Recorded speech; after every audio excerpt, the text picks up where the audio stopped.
My stepmom kicked me out at 15 and said, "Go be someone else's problem."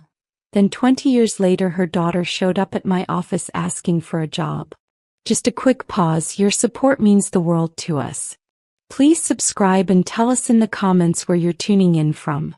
We'd love to hear from you.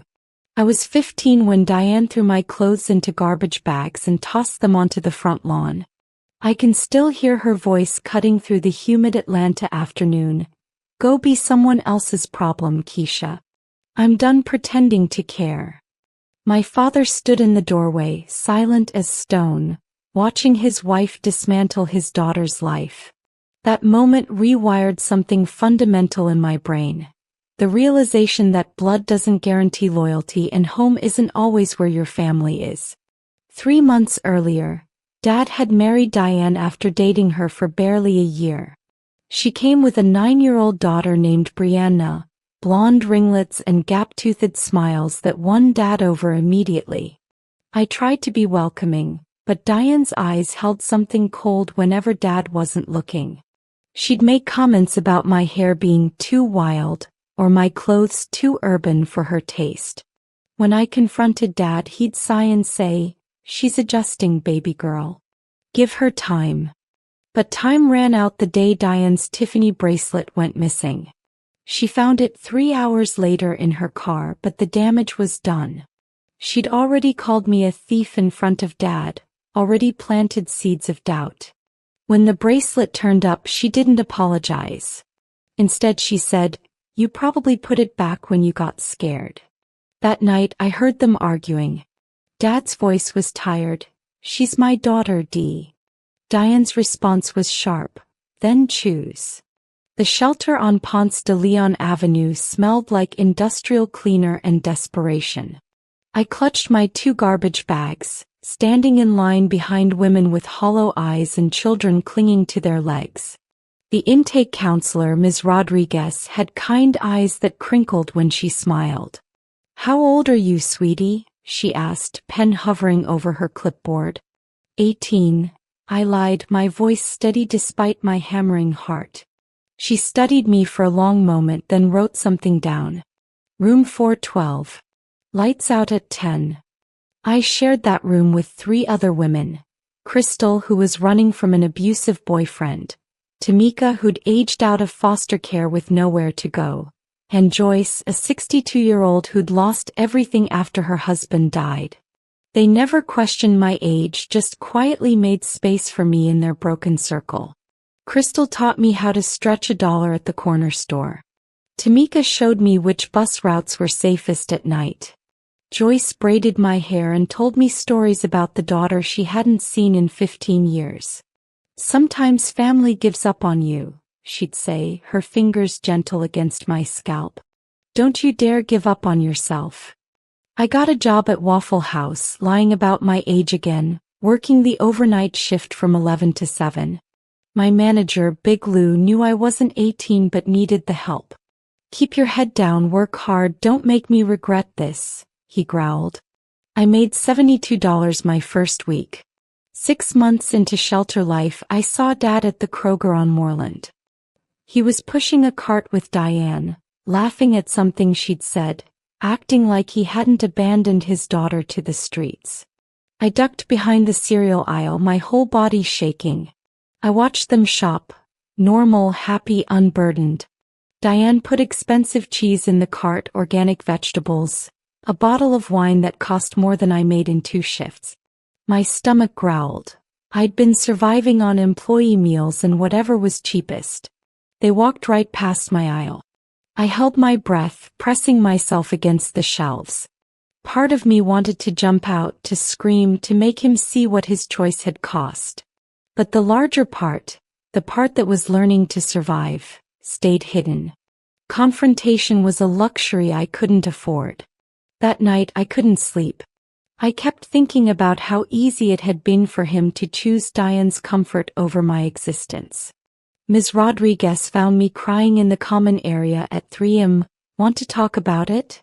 she asked, sitting beside me on the worn couch. "I saw my father today," I whispered. "He looked happy." She nodded slowly. The people who hurt us usually do. They don't carry our pain, we do. The question is, what are you going to do with it? I wiped my face. I'm going to make sure I never need him again. Good, she said. Now let's talk about getting you enrolled in school. Because revenge isn't about hurting them back. It's about building a life so good they'll choke on their regrets. Ms. Rodriguez connected me with a social worker named James Chin who specialized in homeless youth. He was 28, wore cardigans that were slightly too big and treated me like I mattered. You're smart, Keisha, he said during our first meeting reviewing my transcripts. Before all this, you were pulling a 3.7 GPA at Grady High School. We're not letting that die. He helped me enroll at an alternative school for at-risk youth, filed paperwork to make me an emancipated minor, and connected me with a program that offered stipends for students maintaining good grades. The deal was simple. Keep my GPA above 3.5, attend every day, and I'd get $300 a month. I treated school like warfare.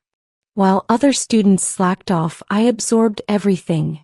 Every lesson, every extra credit opportunity, every teacher's office hours. My English teacher, Mrs. Patterson, a black woman in her 50s who wore her silver hair in elegant locks, took special interest in me. Where are you living? She asked one day after class. When I told her, her jaw tightened. What do you need? A future, I said simply. She became my mentor, helping me research scholarships, edit essays, practice for the SAT. She paid for my test registration herself. Pay it forward someday, she said when I tried to refuse. I scored a 1470. High enough for serious scholarships. High enough to escape. When the acceptance letter from Georgia State came with a full-ride scholarship, I cried in the shelter bathroom for an hour. Crystal knocked on the door. You okay in there? I'm going to college, I sobbed. He started crying too. College was a different kind of survival. I moved into the dorms with 2 roommates, Ashley, whose parents were doctors, and Madison, whose father owned 3 car dealerships. They had credit cards and casual lunch dates and parents who called to check in. I had a work-study job in the library, a meal plan I'd earned through scholarship, and a hunger that made me different. I studied business administration because I understood one thing. Money was power, and I'd been powerless too long. I joined every professional organization, attended every networking event, volunteered for every internship opportunity. My classmates thought I was overachieving. I knew I was overcompensating for having no safety net. During sophomore year, I met Professor Anderson, who taught organizational leadership. She was a Nigerian woman who'd built a successful consulting firm before returning to academia. You remind me of myself, she said after I'd delivered a presentation on stakeholder management. Hungry in a way that can't be taught. She offered me an internship at her firm, McKenzie & Associates, 20 hours a week at $15 an hour. It was better than the library. I learned everything: how to analyze companies, how to speak the language of corporate America, how to make myself indispensable. The summer before junior year, Professor Anderson called me into her office. I'm transitioning the firm to new leadership, she said. I want you to meet them. They're looking for permanent staff after you graduate. That meeting changed my trajectory. The new partners saw something in me, offered me a position starting at $60,000. More money than I'd ever imagined. I graduated summa cum laude at 22. Dad wasn't there.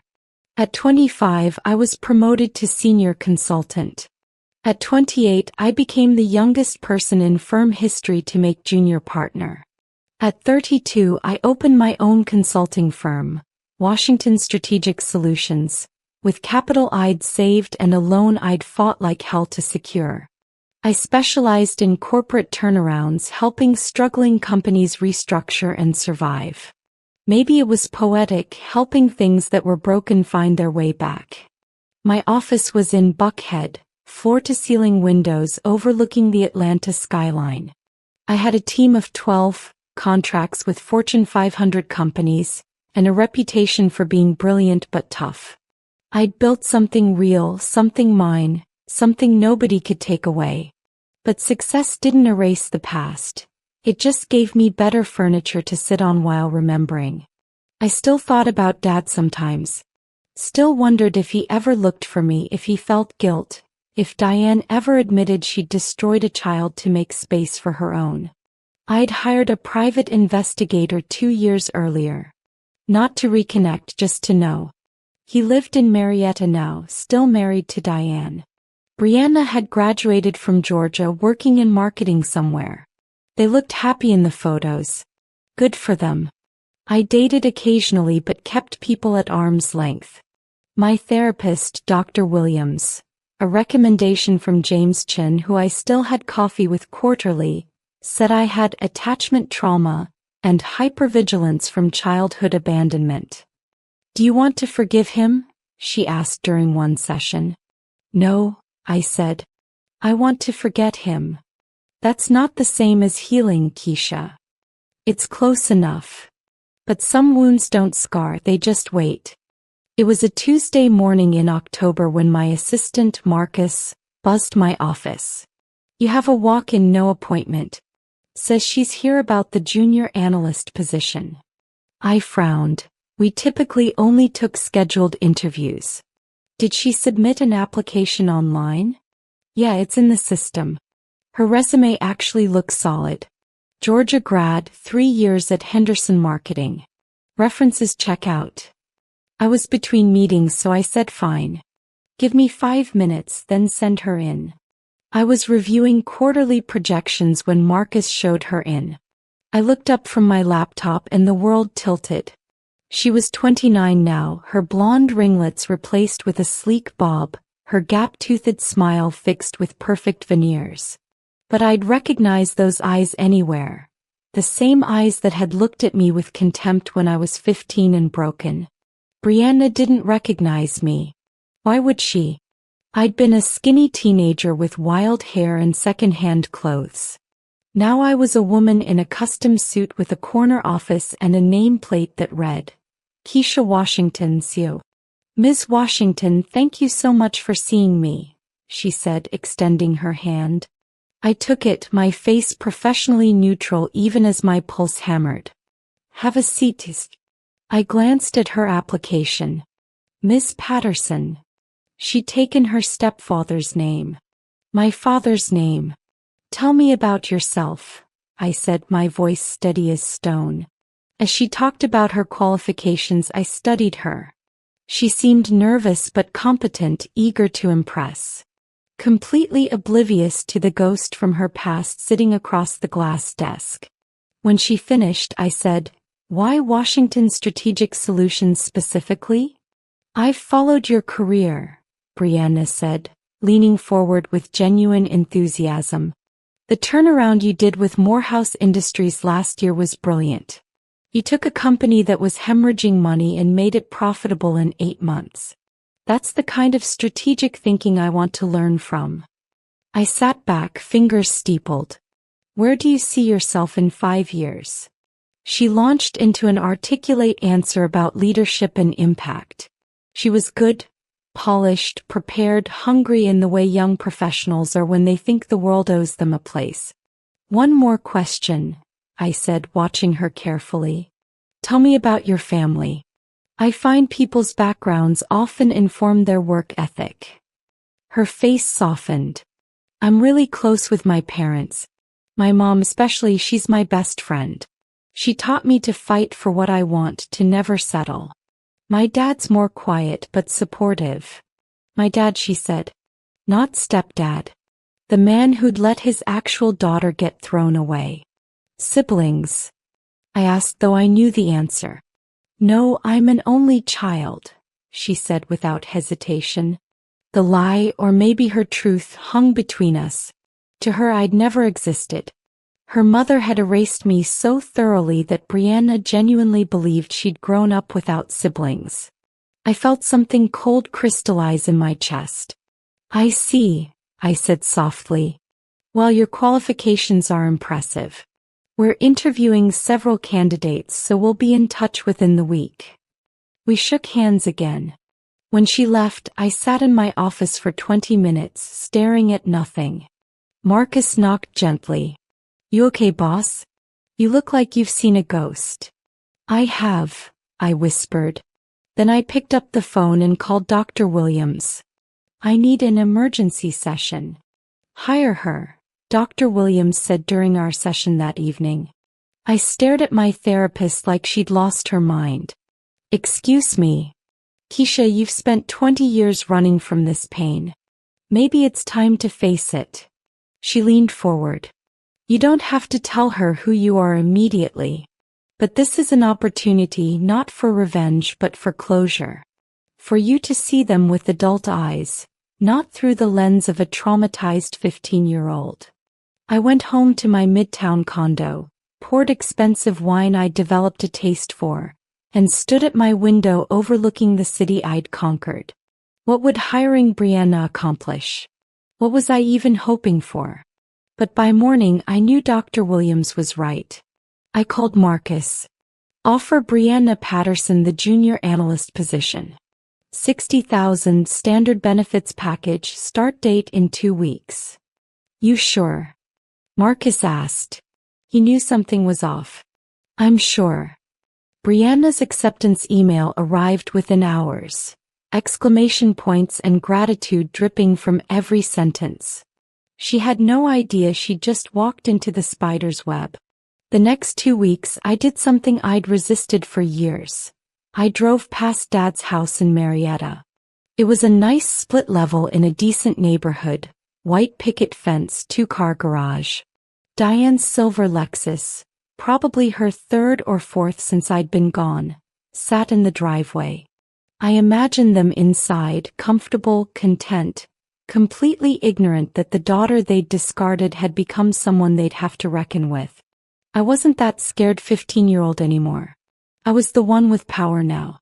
And Brianna was about to learn that some debts eventually come due, even if you never knew they existed. Her first day was Monday. Brianna arrived at 8:30 sharp, nervous energy radiating off her as Marcus showed her to the bullpen where junior analysts worked. I watched from my office window as she met the team. Carlos, who'd been with me since year 1. Shanice, who I'd mentored from intern to senior analyst. Derek, who reminded me of myself with his quiet intensity. They'd all heard the new hire was starting but nothing more. At 10 I called an all-hands meeting. Standard protocol for new team members. Everyone gathered in the conference room and I stood at the head of the table, Brianna sitting 3 seats down, notepad ready. I want to introduce Brianna Patterson, our new junior analyst, I began. Brianna comes to us from Henderson Marketing with strong credentials. I expect you all to help her integrate into our culture. I made eye contact with her. Brianna, want to share a bit about yourself? She stood, smiling warmly. Thanks, Ms. Washington. I'm thrilled to be here. I grew up in Atlanta, graduated from Georgia, and I'm passionate about strategic communications and brand rebuilding. Outside of work, I'm really close with my family. Tell us about your family, I interrupted, my voice casual but pointed. She blinked, surprised but not suspicious. Well, it's just me and my parents. My mom, Diane, used to work in real estate before she retired. My dad, Robert, is an accountant. They've been married for 25 years. 25 years. 5 years before me, 20 years after. Sounds stable, I said, the word sharp. Must be nice, growing up in a household where everyone is valued equally. Something flickered across her face, confusion maybe, but she smiled and sat down. After the meeting, Shanice pulled me aside. You okay, boss? You seemed intense in there. I assigned Brianna to shadow me on the Hartwell Corporation project, a struggling textile company needing complete restructuring. It meant long hours, close proximity, and opportunities to ask questions that seemed professional but cut deeper. Walk me through your problem-solving approach, I said during our first working session, spreadsheets glowing between us on dual monitors. She described a methodical process, analytical but creative. She was genuinely talented. It would be easier if she weren't. Who taught you to think like this? I asked. My mom, honestly. She always said, figure out what you want, then eliminate everything in your way. I felt my jaw clench. Even people? What? She looked confused. Even people who stand in your way. Does she eliminate them too? Brianna laughed uncomfortably. I mean, metaphorically. She's definitely not a pushover. She taught me to prioritize my own needs. Why? Just curious about formative influences, I said smoothly. Childhood shapes us more than we realize. Over the next 3 weeks, I learned everything. Brianna had grown up comfortable. Private school, dance lessons, summer camps in North Carolina. Diane had been attentive, involved, present in ways she'd never been with me. Not even for 3 months. Did your mom ever mention having other children? I asked one evening when we were working late. The question dropped casually between budget analyses. Brianna's brow furrowed. No. Why would you ask that? No reason. Just making conversation. But she was looking at me differently now, something clicking in her subconscious. That weekend, James Chin came to my condo with Thai food and hard truths. You're playing with fire, Keisha. I'm facing my past, I countered. There's a difference between facing it and torturing yourself, and her. She doesn't even remember I exist. It happened during a client dinner at Canoe, the upscale restaurant overlooking the Chattahoochee River. Brianna, Carlos, and I were entertaining Hartwell's when I saw them across the room. Dad and Diane celebrating something, champagne glasses catching the light. My entire body went rigid. Brianna followed my gaze. You know them? She asked. Before I could answer, Diane looked over. Our eyes met across 30 feet in 20 years. I watched recognition slam into her like a freight train, her face paling, her hand gripping Dad's arm. He turned, saw me, and I watched him crumble. Brianna was talking, asking if I was okay, but sound had become underwater. They stood, Diane pulling Dad, trying to leave quickly. But I was already moving. I excused myself from the table and crossed that dining room like a woman possessed. Hello, Diane, I said, my voice carrying enough to turn heads. It's been a while. Keisha, Dad whispered, his eyes wet. Baby girl, don't, I cut him off. You lost that right when you watched her throw me away like garbage. Diane's face hardened. This isn't the place. There's never a place or time for people like you to face your sins, is there? I could feel the room watching. You threw a 15-year-old child onto the street. Your husband's daughter. Do you sleep well, Diane? You don't understand, she started. I understand perfectly. You made him choose between his daughter and his new wife, and he chose wrong. But here's what's interesting. I smiled coldly. That worked out pretty well for me. Because I built something real from those ashes you left me in. I'm successful, respected, powerful. Can you say the same? Behind me, I heard Brianna gasp. I turned to see her standing there, pieces falling into place. Ms. Washington, she whispered, horror dawning. Brianna, meet your father. Oh wait, you already have. The next morning, Brianna came to my office. Her eyes were red, face blotchy from crying. You're his daughter, she said. The one Mom said left on her own. The one who chose the streets over family. Is that what she told you? I laughed bitterly. I was thrown out, Brianna. Your mother put my clothes in garbage bags and told me to go be someone else's problem. I was 15 years old. She collapsed into the chair. Why didn't you tell me? Would it have mattered? You stood there last night and heard the truth from your father's silence. He didn't defend your mother because there's no defense. They chose their comfort over a child's safety. I need to quit, she whispered. No, I said firmly. You're good at this job. You earned this position on merit. What your mother did to me isn't your fault, Brianna. You were 9 years old. But how can I work for you now?